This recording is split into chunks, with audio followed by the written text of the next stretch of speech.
Bonjour. Voilà, encore une fois, on va se voir donc pour voir une partie, on va dire, importante sur l'étalonnage d'un appareil de mesure. Donc, ce serait l'objectif de cette séance. Mais peut-être avant, on essaie brièvement, rapidement de rappeler ce que nous avons vu la fois dernière. Donc, notamment, nous avons vu certaines performances de capteurs et ses caractéristiques. Notamment l'étendue de mesure, le seuil du capteur. Nous avons vu sa résolution aussi. La sensibilité qui est aussi un terme important, qui peut être bien sûr constante euh, ou pas. Donc, dans le cas constant, on est dans le cas linéaire. Dans le cas variable, on va dire qu'on est dans le cas non linéaire, sachant qu'en général, les capteurs ne sont jamais à 100% linéaires. Donc, il y a toujours une certaine non-linéarité qu'il faut prendre en considération. Aussi, nous avons vu les notions d'incertitude de mesure, puis certaines erreurs telles que les erreurs de mesure qui sentent bien la valeur mesurée moins la valeur vraie. Et aussi, nous avons vu certaines erreurs telles que des erreurs systématiques et des erreurs euh, aléatoires ou accidentelles. Euh, Aussi, on a vu les incertitudes absolues, puis les incertitudes relatives qui donnent la valeur absolue sur la valeur mesurée. Aussi, nous avons essayé de rappeler certaines règles de calcul, sans oublier deux ou trois notions fondamentales relatives à ces différentes erreurs qui sont la fidélité. C'est lié directement aux erreurs accidentelles et qui doivent être bien sûr faites. Nous avons vu cela. Aussi la justesse, qui est cette fois-ci dépend des erreurs systématiques et bien sûr aussi que ces erreurs doivent être faibles. Et la troisième notion qui regroupe, on va dire, les deux autres notions, qui est la précision. Et la précision, c'est à la fois la justesse et la fidélité. Donc, nous avons dit qu'un système euh, précis, c'est à la fois un système fidèle et un système juste. Ça veut dire un système qui a moins d'erreurs accidentelles et moins d'erreurs systématiques. Puis à la fin, nous avons vu l'analyse de la régression linéaire en utilisant la méthode du moindre carré. C'est une méthode importante, classique, mais qui a montré toujours son intérêt, surtout pour la détermination de la droite linéaire ou la meilleure droite, en cherchant les coefficients A et B, etc. Donc maintenant, on va entamer le cours sur l'étalonnage d'un appareil de mesure.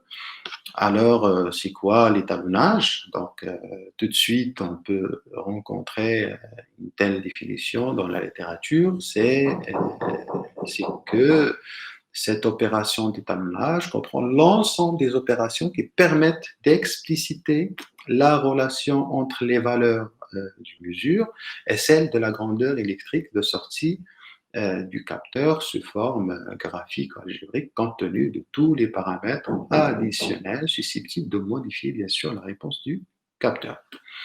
Donc, on parle d'étalonnage simple, mais aussi il y a l'étalonnage multiple. Donc, pour l'étalonnage, il consiste à associer à des valeurs parfaitement déterminées de mesurant les valeurs correspondantes de la grandeur électrique de sortie du capteur. Cette méthode s'applique, cette opération s'applique à une mesure définie par une grandeur physique et un appareil non sensible non soumis à des grandeurs d'influence. Donc, la première des choses, c'est que l'appareil n'est pas soumis à des grandeurs d'influence, des perturbations et des bruits. Et il s'agit aussi, et en particulier, de mesurantes statiques, c'est-à-dire que nous avons des mesurantes qui sont constantes. Donc, pour ce type d'étalonnage, ça veut dire l'étalonnage simple, nous avons deux procédures qui peuvent être utilisées. D'abord, il y a l'étalonnage direct ou absolu, puis il y a l'étalonnage indirect ou par comparaison. Pour le cas étalonnage direct, donc les diverses valeurs de mesurant, donc la grandeur physique à mesurer sont fournies par des éléments de référence dont la valeur est connue, avec une grande précision et de l'ordre de 100 fois. Donc, les valeurs, bien sûr, sont bien précises et connues sans problème. Bien sûr, à celles recherchées par l'appareil. Donc, on donne ici l'exemple de la température de point fixe pour les capteurs de température, par exemple. Et pour le cas d'étalonnage par comparaison, donc ici, on utilise un appareil de référence dont on possède la courbe d'étalonnage et dont on est assuré de la stabilité. Donc, ça, c'est important, puisqu'on parle ici plutôt de comparaison. Donc, on a une référence et à partir de cet instrument de référence, on peut faire cette comparaison. Donc, on parle d'étalonnage par comparaison. Donc, l'appareil de référence et l'appareil à étalonnage sont soumis dans les mêmes conditions à l'action de mesurant identique dont l'appareil de référence permet de connaître les valeurs. Donc, on va faire soumettre ces deux appareils, ça veut dire celui de référence et celui qu'on cherche à étalonner. On va les faire soumettre à des mêmes références, puis après, essayer de faire cette comparaison. Et en fonction du résultat, on peut bien sûr ajuster jusqu'à ce qu'on arrive à un résultat confondu. Aussi, on a le cas d'étalonnage multiple. Dans ce cas-là, cet étalonnage s'applique à un capteur sensible à des grandeurs d'influence. Donc, pour le cas simple, nous avons pas d'influence de ces grandeurs d'influence. Maintenant, on doit prendre en considération ces différentes grandeurs d'influence pour justement étalonner de façon multiple ces capteurs. C'est-à-dire qu'elle est utilisée lorsque le mesurant seul ne permet pas de définir la réponse d'appareil. Donc, une série d'étalonnages successifs sont nécessaires pour déterminer l'influence de chacun de ces grandeurs d'influence sur la grandeur ou la réponse du capteur. Cela veut dire que l'appareil est soumis à une succession ordonnée, spécifiée de valeurs du mesurant. Exemple, vous avez l'hystérésis, la température, comme grandeur d'influence. La procédure généralement employée est la suivante. Donc, qu'est-ce qu'on fait? D'abord, la remise à zéro de l'appareil, de capteur, et donc la valeur du mesurant de la sortie sont tenues, M est égal à 0, S est égal à 0. Puis après, on essaie de faire un relevé, la grandeur de sortie dans un sens croissant de valeur de mesurante, puis dans le sens décroissant depuis la plus grande valeur, la valeur maximale atteinte précédemment. Et donc, dans ce cas, on est amené à effectuer un étalonnage des stacks de l'appareil pour chaque matériau avec lequel elle est utilisée, pour chaque grandeur d'influence. Donc, pour chaque grandeur d'influence, on essaye d'attaquer en gros le système, puis avoir la réponse et vérifier est-ce que ça donne un résultat souhaitable ou pas. Donc, par exemple, ici, nous avons le phototransistor, qui est un capteur optique dont la grandeur de sortie est bien sûr un courant collecteur IC. Donc, les grandeurs d'influence dans ce cas-là sont bien le flux de rayonnement incident ainsi que sa longueur d'onde. Aussi, nous avons la tension de VCE de notre transistor et la résistance de charge RE. Puis après, vous avez la température, bien évidemment. Donc, vous avez au moins 3 grandeurs d'influence qu'il faut prendre en considération dans l'opération d'étalonnage. Donc, pour la validation d'étalonnage, nous avons la première notion qui s'appelle la répétabilité.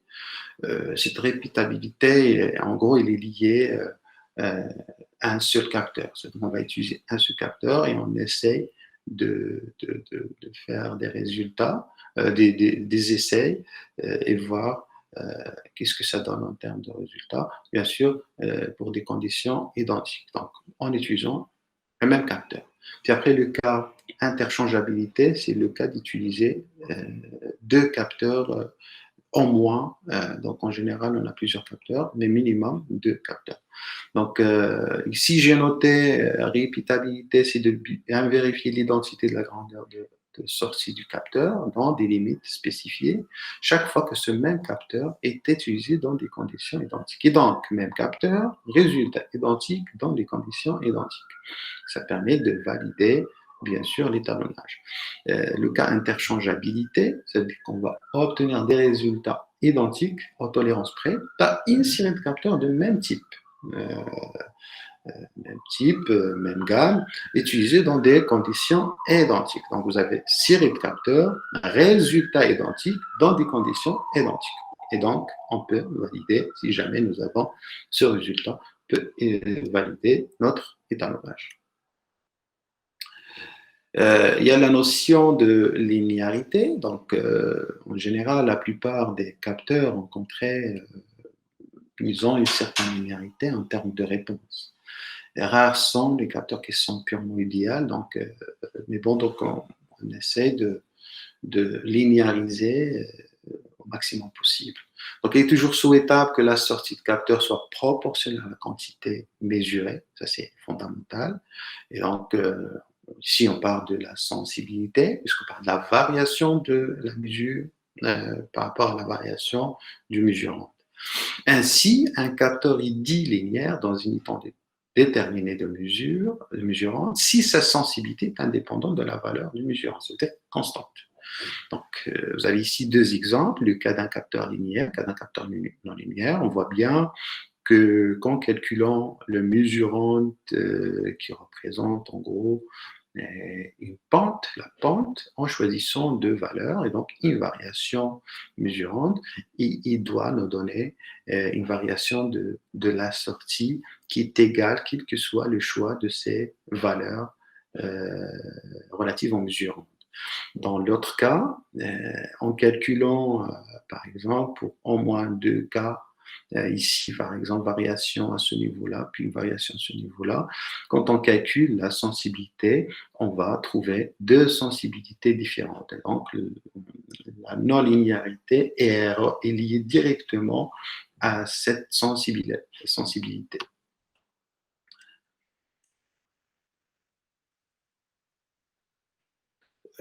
Après, on parle de la meilleure droite. On en a déjà parlé, on essaie de reparler de cela parce que c'est important et fondamental justement pour le cas d'étalonnage. Donc, supposons que les résultats des mesures effectuées par un capteur sont illustrés par la figure suivante. Donc, vous avez ici un exemple de mesure. Même pour un capteur théoriquement linéaire, c'est ce que je viens de dire, point de vue théorique, les points ne sont pas forcément tous alignés à cause de l'imprécision des mesures ou des imperfections dans la réalisation du capteur. Donc, en tout cas, on n'aura jamais quelque chose d'aligné en termes de points de mesure, mais vous avez quand même un petit décalage, quelques erreurs de mesure, ou bien des erreurs relatives tout simplement à la conception et à la réalisation de votre capteur. Donc, cependant, il est possible de calculer à partir de ces points l'équation de la droite, qui est la représentation la plus probable. Donc, S estimé ici est égal à 1 plus B, qui représente l'équation de la meilleure droite, et les valeurs des paramètres A et B, et celle pour laquelle la somme des carrés des distances des différents points de cette droite est minimale. Donc, on l'appelle la meilleure droite.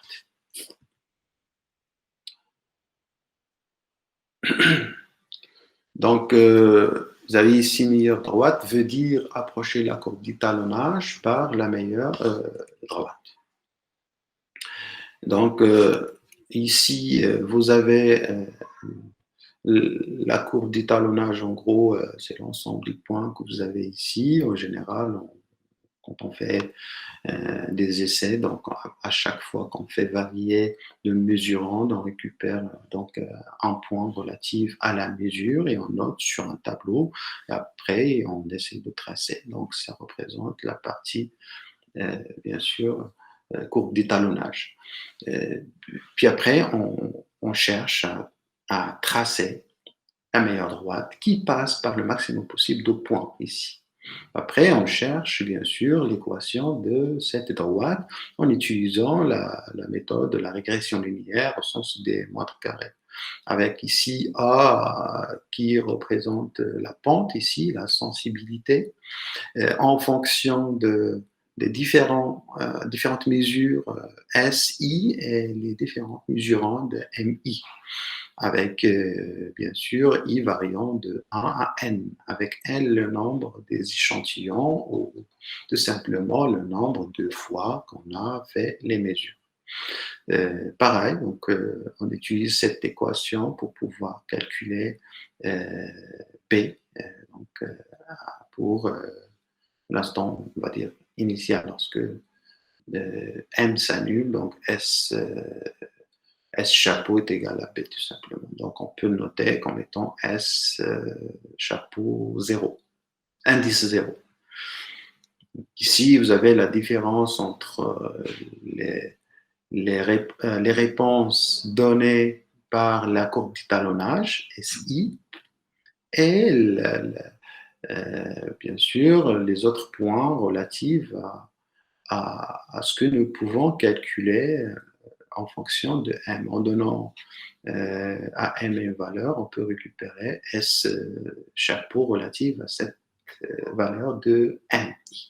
Et donc, ça représente bien sûr, donc en remplaçant M par MI que nous avons choisi et en calculant l'écart. Ensuite, on a l'écart de linéarité que nous avons déjà vu, qu'on peut calculer de cette manière.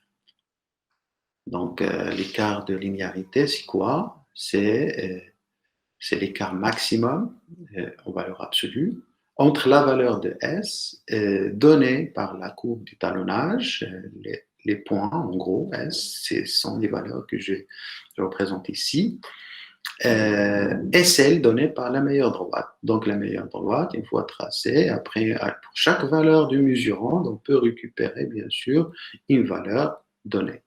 Donc la différence entre ces deux-là nous donne l'écart. Et l'écart de linéarité, c'est la valeur maximale parmi les valeurs que nous avons calculées ici. Ici, en l'occurrence, c'est bien 0,86. OK. Il y a aussi la notion de erreur de linéarité. C'est quoi l'erreur de linéarité? Donc, les données en pourcentage, c'est bien le rapport entre l'écart de linéarité qu'on vient de voir et la différence entre la plus grande et la plus petite valeur de S. De S, ça veut dire ici, c'est-à-dire qui me donne le tableau d'étalonnage, la courbe d'étalonnage. Donc, je prends la plus grande valeur calculée, c'est bien 0,86, divisé par la différence de la plus grande et la plus petite valeur de S. Donc ici, c'est 30,11 moins 8,80, ça donne 4%.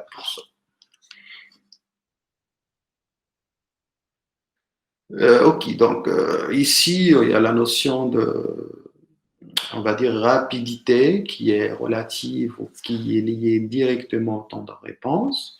Donc ici, on parle de 4 capteurs, mais certainement, on l'a vu dans le cas de la régulation, quand on juge la rapidité d'un système, cette rapidité ne peut être possible, on va dire, que si le temps est minimum, ça veut dire qu'on va accepter un temps de réponse qui ne doit pas être quand même très grand, parce que parfois c'est plutôt trop petit, parce que si c'est très petit, ça peut avoir quand même des réponses piquantes, des réponses avec des oscillations, et donc ça risque quand même de déstabiliser le système. Donc le choix est intéressant. Donc ce qu'on va faire pour le cas temps de réponse régulation système peut être utilisé dans le cas à capteur pour juger la rapidité de réponse d'un capteur donné.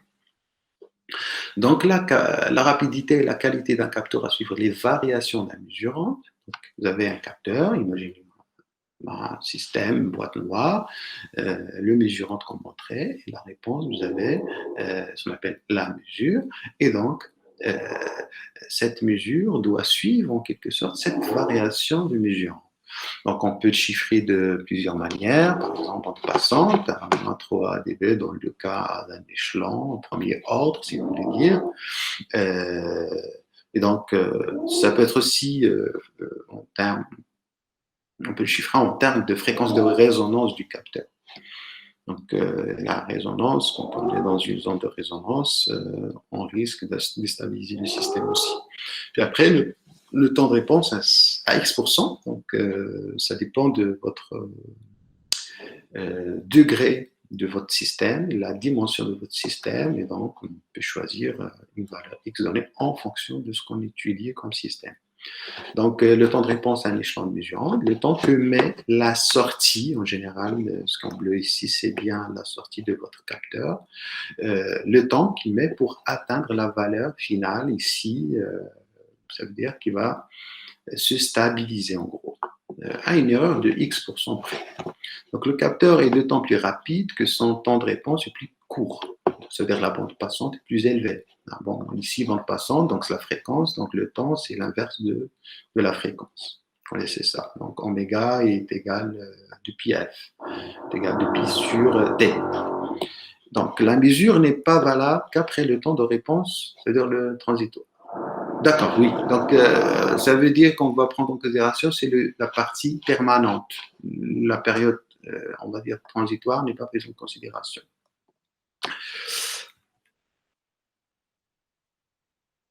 Donc, voilà ce que ça donne. Donc, vous avez ici le mesurant pour deux exemples différents. Donc, après, on va parler d'un capteur ici assez rapide, qui va répondre rapidement. On est bien à la limite. Si on accélère, ça risque de dépasser la valeur de notre échelon.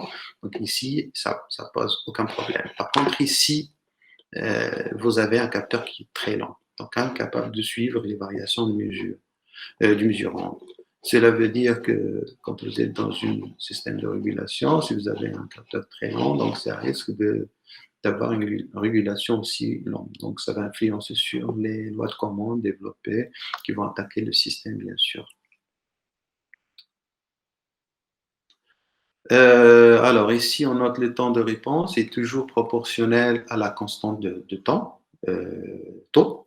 Et il est intéressant de remarquer que pour un capteur dont la dynamique est régie par une constante de temps, taux, sa fréquence de coupure est donnée par F indicé 1 sur 2 pi taux.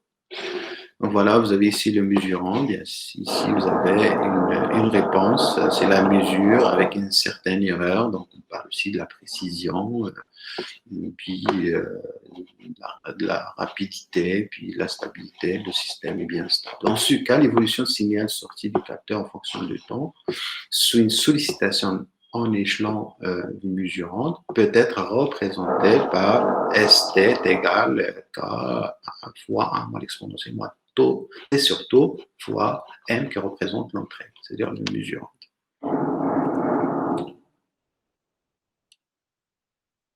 Donc voilà, donc on a terminé ce chapitre sur l'étalonnage. Donc le chapitre suivant va traiter la partie conditionnement du capteur et bien sûr du signal.